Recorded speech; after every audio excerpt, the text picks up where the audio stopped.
हमारे channel SCS Mithila को करें सब्सक्राइब और बेल बटन भी दबा दें, जिससे हर खबर पहुंचे सबसे पहले आपके पास।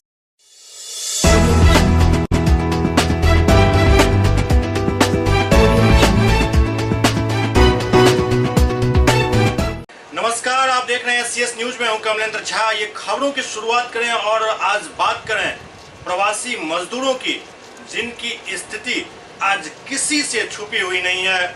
चाहे कोई भी न्यूज चैनल, कोई भी न्यूज़पेपर, कोई भी वेब मीडिया, सोशल मीडिया, जहां भी आप नजर दौड़ाएं, आपको दिल दहलाने वाली वो हर खबर दिख जाएगी, जिसको देखने, पढ़ने और सुनने से आपका रूह कांप जाता होगा। यही स्थिति है अभी देश में प्रवासी मजदूरों की। भारत में लॉकडाउन शुरू होने के बाद से प्रवासी मजदूरों का पलायन लगातार जारी है। चाहे वो प्रवासी मजदूर बिहार के हों, झारखंड के हों, उत्तर प्रदेश के पूर्वी भाग मतलब पूर्वांचल के हों, उड़ीसा के हों या फिर पश्चिम बंगाल के हों, ज्यादातर मजदूर इसी क्षेत्र से आते हैं। और इन मजदूरों की स्थिति अभी ऐसी है जो वो किसी भी प्रकार से अपने घर पहुंचना चाहते हैं। कोई पैदल चल रहा है, कोई रिक्शा से, कोई ठेला से, कोई बैलगाड़ी से, कोई तांगा से, कोई बस में ठूसा हुआ जा रहा है, कोई ट्रक में ठूसा हुआ जा रहा है, कोई एम्बुलेंस से सफर कर रहा है। स्थिति बहुत खतरनाक है, बहुत ही रिस्की है, लेकिन फिर भी लोग हर हाल में अपने घर वापस जाना चाहते हैं।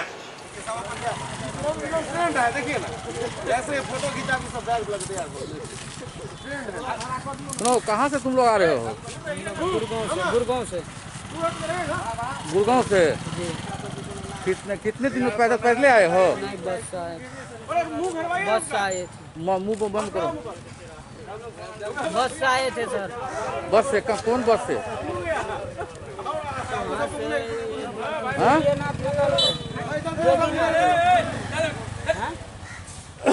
क्या कर रहा था गुड़गांव में?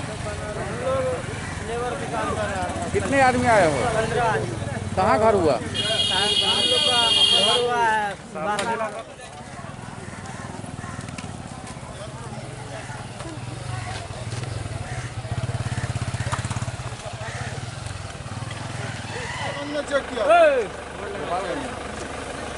बस से कहाँ तक आए थे? छोड़ दिया।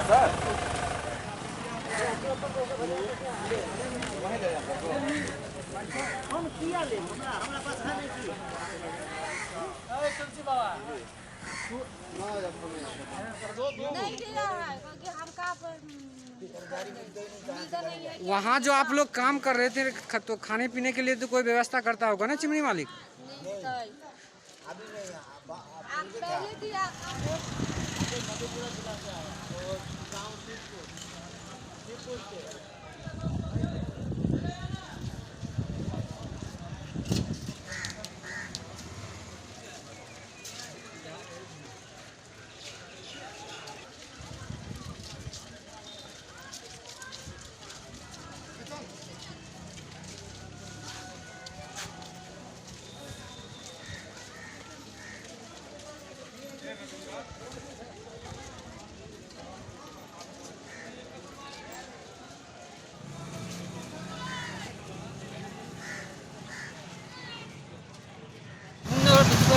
चंद्रशेखर कुमार पैदल और ट्रक से निकलते हुए आए हुए हैं। दिल्ली से आ रहे हैं। कितने दिन में पहुंचे हैं? 5-6 दिन हो गया। अच्छा, लड़ाएगा नहीं तो अफसर आने दीजिए।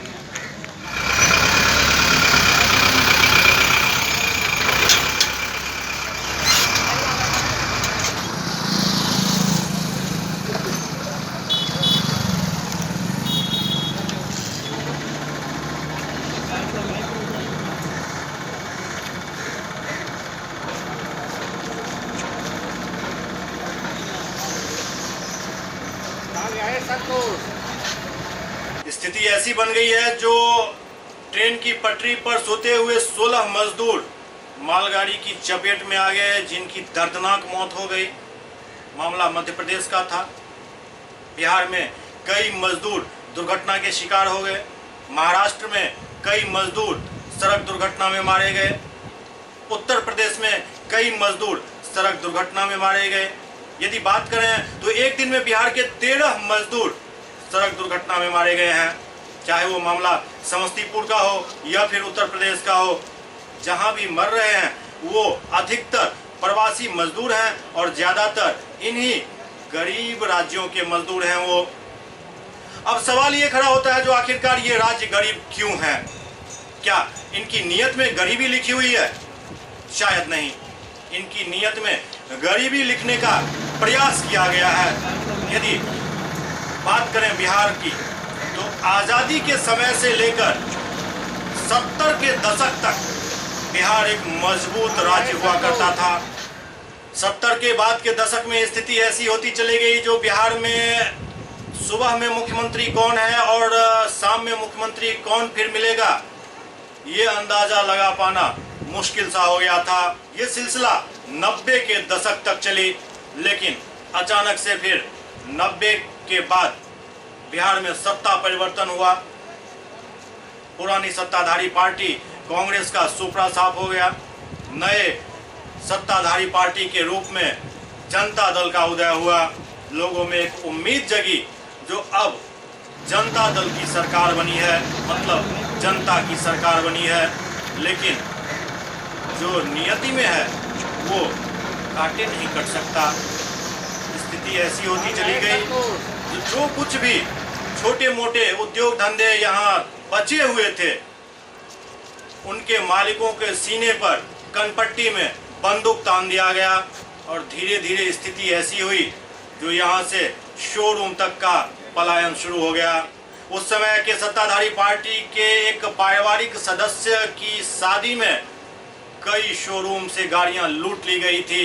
ये कोई छुपी हुई बात नहीं है और इस पर कोई टीका टिप्पणी भी अब नहीं करना चाहता है, ये अलग बात है। लेकिन स्थिति ऐसी हो गई थी जो रामायण और महाभारत काल में स्थिति देखी जाती थी, जो ऋषि मुनि सब जब राक्षसों के आतंक से एकदम परेशान हो जाते थे तो किसी राजा महाराजा या फिर भगवान की शरण में जाते थे। लेकिन बिहार की जनता की किस्मत में लिखा हुआ था सिर्फ जिल्लत झेलना, और वहीं से बर्बादी का एक दौर शुरू हुआ।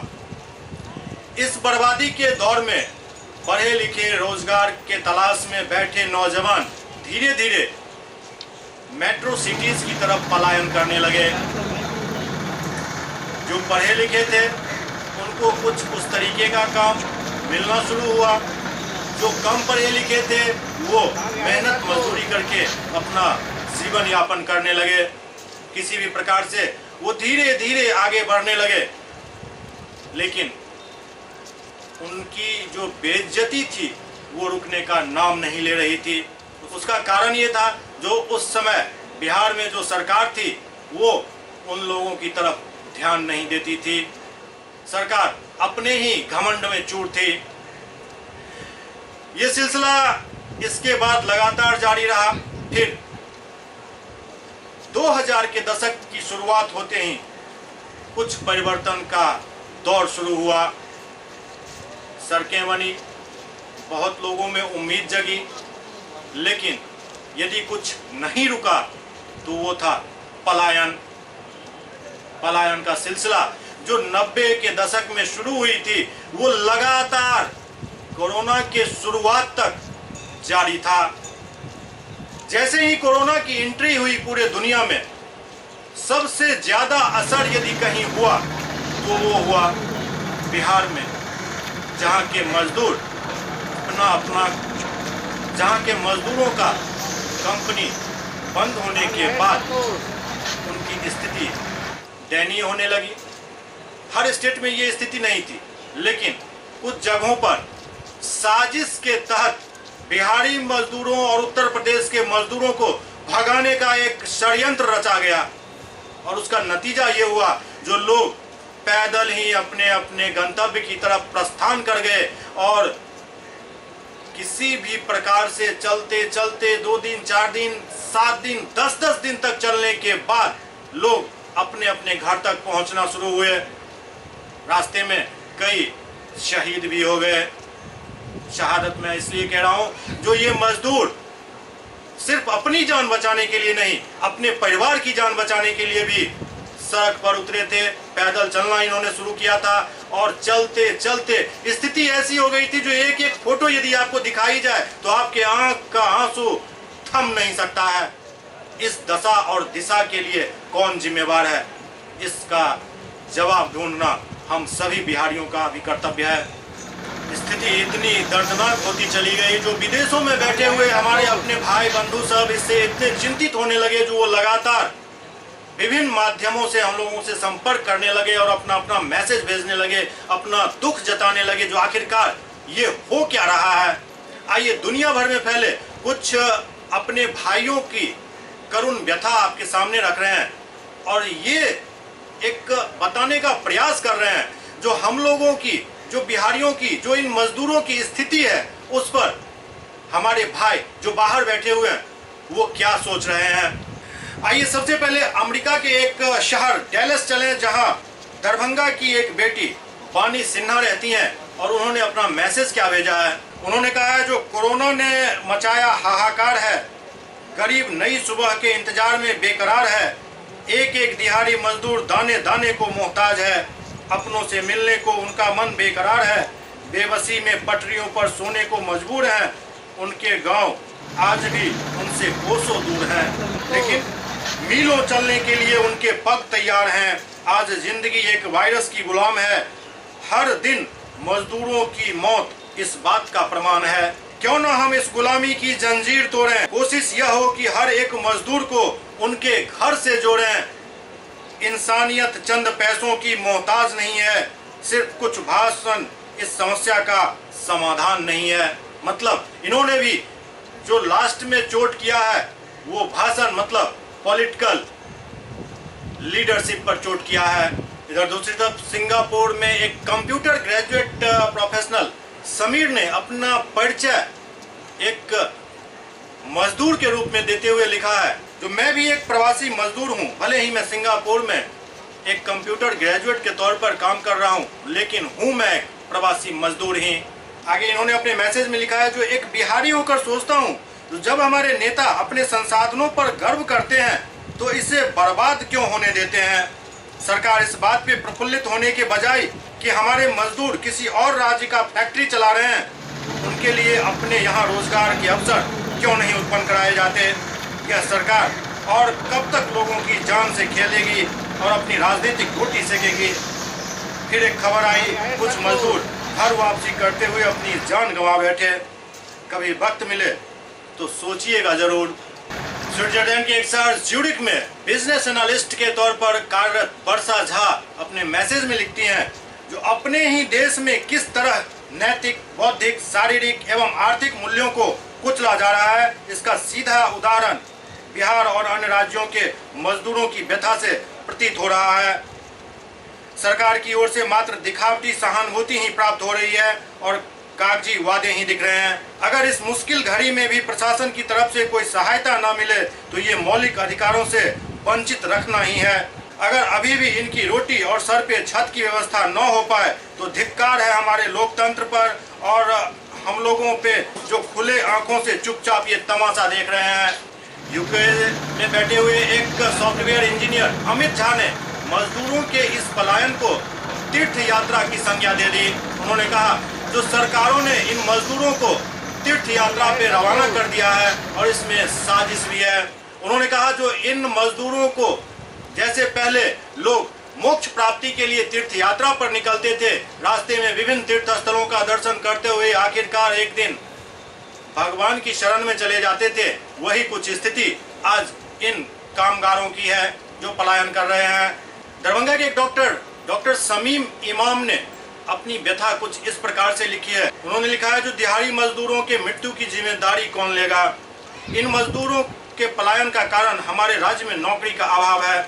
हमारा राज्य क्या ऐसी व्यवस्था का विकास नहीं कर सकता जो लोगों को राज्य में ही नौकरी दे सके। लंदन में कार्यरत पंकज सिंह जो शेफ का काम करते हैं, उन्होंने लिखा है, जो उन सभी लोगों को कोटि कोटि धन्यवाद जिन्होंने मजदूर पलायन की दशकों से चली आ रही परंपरा को कायम रखने में अपना योगदान दिया है। पर समय रहते अगर पलायन रोकने के सही उपाय किए जाते तो आज नकली वाहवाही कैसे लूटी जाती है। वाहवाही ही नहीं, सरकारी संपत्ति के दुरुपयोग और लूट खसोट का खेल भी कैसे चलता। और हाँ, जनता नकली आंसू और घड़ियाली आंसू में फर्क जानती है। समय का चक्र फिर घूमेगा, शायद इस बार ही कहीं सही दिशा में घूम जाए। इधर दूसरी तरफ शिशु रोग विशेषज्ञ डॉक्टर उद्भट मिश्रा ने भी इस पर करारा चोट करते हुए सरकारों को कटघरे में खड़ा किया है। सबसे बड़ी बात है कि लॉकडाउन है। लॉकडाउन एक महामारी के कारण है और वो महामारी व्याप्त है कि नहीं है, पहले यही एक विषय है जिस पे बहस किया जाए। हमने मान लिया कि लॉकडाउन है, बहुत सारे लोग, हम लोग बहुत दिन से लॉकडाउन में हैं। शायद जो संभ्रांत परिवार है, जो संभ्रांत लोग हैं, वो अच्छे से लॉकडाउन का पालन भी कर रहे हैं और उन्हें बहुत ज़्यादा असुविधा भी नहीं हो रही है, बस एक मूवमेंट उनका रुका हुआ है। लेकिन एक जो मज़दूरों का पलायन हो रहा है, 40 दिन अपने गंतव्य स्थान पर रहने के बाद, सारी सरकारी सुविधाओं का उपभोग करने के बाद, ये विचार करने का विषय है कि ऐसी कैसी कौन सी मजबूरी उनकी आई कि वो 40 दिन बाद पलायन को मजबूर हुए। क्या सुविधाएं जो 40 दिन उन्हें दी गई वो पूरी थी कि नहीं थी, और अगर पूरी थी तो आखिर क्यों पलायन करना पड़ा उनको, पहला प्रश्न ये। और दूसरा ये कि मज़दूर के बारे में हम कहते हैं कि मज़दूर देश बनाता है।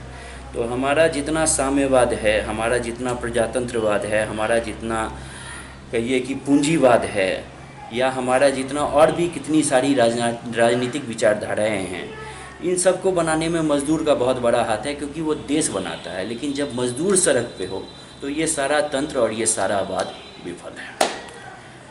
सर, कल भी हम देखे हैं 2 दर्जन मजदूर आए हैं गोरखपुर से पैदल और लहरियासराय स्टेशन के पास थे। लहरियासराय थाना ले गया उसको, क्वारंटाइन सेंटर और सारी सुविधा से लैस हुई।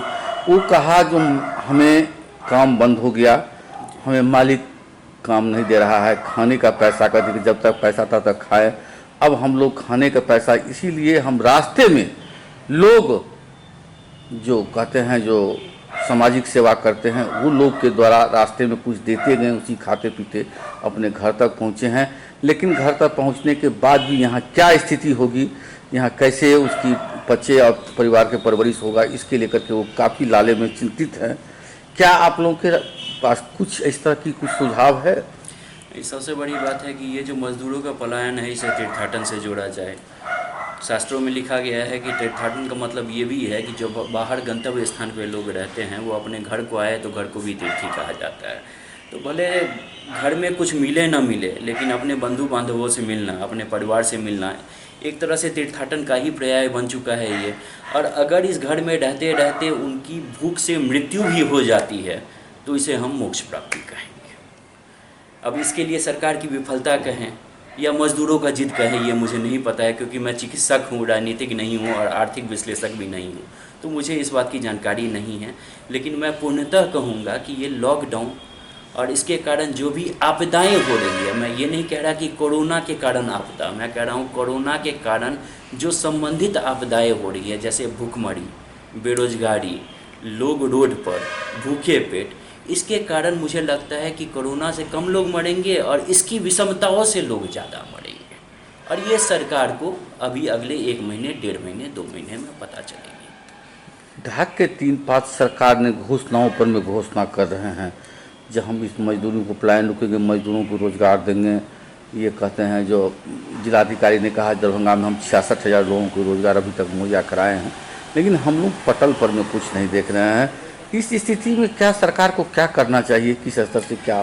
10,000 परिवार, अब मुझे तो वो एग्जैक्ट डाटा तो मुझे नहीं पता है, वो तो सरकारी आंकड़ों में वो डाटा होगा, लेकिन 10,000 परिवार ऐसे हैं जिनके पास कोई कागज़ नहीं है, जिनके पास राशन कार्ड नहीं है, जिनके पास और भी सुविधाओं वाले जो कागज़ होते हैं वो नहीं है। तो बाकी जिनके पास कागज़ है उनका तो मैंने मान लिया कि सरकार लाइन में खड़ा करके सोशल डिस्टेंसिंग का पालन करके 500 रुपये, जो कि शायद उन्हें 1 महीना चल जाए, दे देगी। लेकिन उन 10,000 परिवारों का सरकार क्या करेगी? तो इसके लिए निजी संगठन को आगे आना पड़ेगा।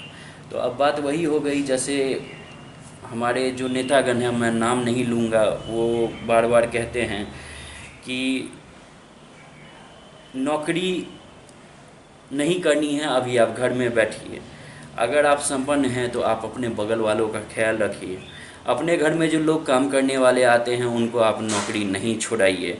बैंक का EMI भरिए। बाकी सारी सुविधाओं को देखते हुए अपना खर्चा चलाते रहिए। सारा काम यहाँ के भारतवर्ष के मध्यम वर्ग के कंधे पे डाल दिया गया है। अब मैं कहूँगा कि इसी मध्यम वर्ग को आना पड़ेगा। ये जो समाज जो अभी खाली पड़ा हुआ है, भुखमरी की चिंता में बैठा हुआ है, इसी मध्यम वर्ग को आकर के ये चीज़ संभालना पड़ेगा। सरकार से मेरी बहुत ज़्यादा अपेक्षाएं नहीं है। ये तो थी उन लोगों की प्रतिक्रिया जो विदेशों में बैठे हुए हैं और यहाँ के पलायन को देखकर व्यथित हैं। अब सवाल ये खड़ा हो रहा है, जो आखिरकार ये परिस्थिति आई क्यों? क्या ये परिस्थिति आई है या फिर लाई गई है? यदि इस पूरे घटनाक्रम पर आजादी के समय से अभी तक गौर किया जाए तो इस बात को कोई भी नहीं झुठला सकता जो ये परिस्थिति लाई गई है। किसी भी सरकार ने बिहार में 70 के दशक के बाद कोई भी ऐसा प्रयास नहीं किया जो यहाँ लोगों को रोजगार मुहैया हो सके। 70 के दशक तक बिहार की स्थिति ऐसी थी जो यहाँ के उद्योग धंधे काफी नाम कमा रहे थे, लेकिन जो वो एक समय का चक्र चला और सुबह में मुख्यमंत्री कोई और शाम में मुख्यमंत्री कोई की जब एक परिपाटी शुरू हुई, वहीं से बिहार की दुर्दशा शुरू हुई। और सबसे बड़ी बात यह है, जो एक साजिश के तहत उन्नत राज्यों को मजदूर मिल सके, इसलिए बिहार में गरीबी झोंकी गई थी, यहाँ के उद्योग धंधों को बर्बाद किया गया था। इसमें यदि पार्टियों की बात आएगी तो फिर बहुत बड़ी बात हो जाएगी। इसलिए आप खुद समझें इस बात को। और अब कम से कम ये समय जरूर आ चुका है जो हर एक वो व्यक्ति जो इस पलायन की खबरों को देखकर व्यथित हैं, उनकी ये जिम्मेदारी बनती है जो वो अपने सरकार से ये सवाल करे, जो आखिरकार कब तक हम मरते रहेंगे, कब तक जिल्लत झेलते रहेंगे। अब यदि यहाँ आपको कोई रोजगार नहीं मिल पाता है तो इसके जिम्मेदार आप भी होंगे, हम भी होंगे। जिम्मेदारी सबकी बनती है। जरूरी नहीं है जो हम ज्यादा पैसा के चक्कर में भागें। ज्यादा पैसा का जो चक्कर था उसका परिणाम अब आप देख रहे होंगे, जो जिस परिस्थिति में अभी पैसा कोई काम नहीं आ रहा है, तो उसको देखकर जरूर ये समझा जा सकता है जो बहुत पैसा के लिए हाय हाय करने से कुछ नहीं होने वाला।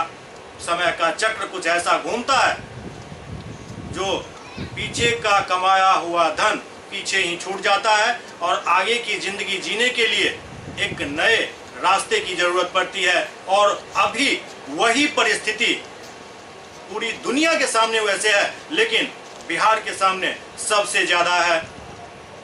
आइए हम सब मिलकर इस पर सोचें और अगले कड़ी में इसका कुछ निदान खोजने का प्रयास करें। देखते रहिए CS न्यूज और सोचते रहिए जरूर इस बात को, जो आखिरकार ये परिस्थिति आई क्यों। नमस्कार।